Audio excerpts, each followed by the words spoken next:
Mayang senyor, marami pera triste.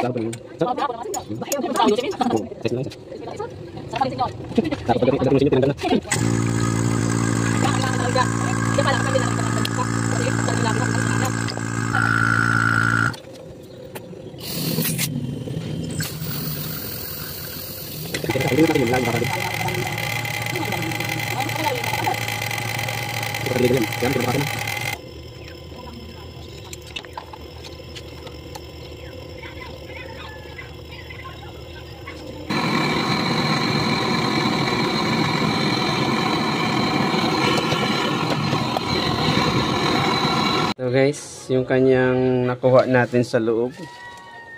Kung nakita nyo yan, ayan, sa ilalim. Yan yung langis guys. Yan. Ayan o. Sumiparit, nakasiparit na yung kanyang langis sa ating alcohol denatured na ginawa ating pang-flushing. So yan, nagkakarga po tayo ng refrigerant R600A. So yan guys, yan. Umiinit na yung ating condenser. Tapos yung ating ampere is yan, 166 ampere. Tapos 61 watts. Tapos nasa 4 PSI. Yan, 3.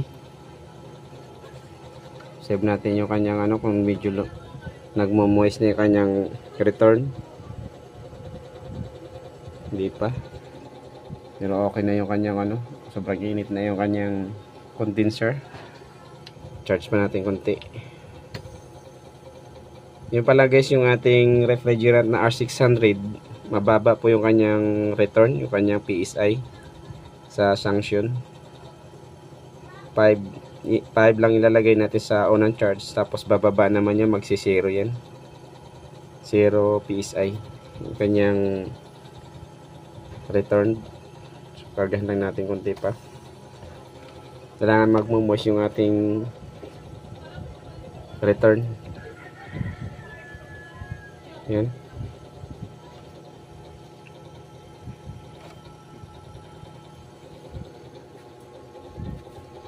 Check natin yung loob.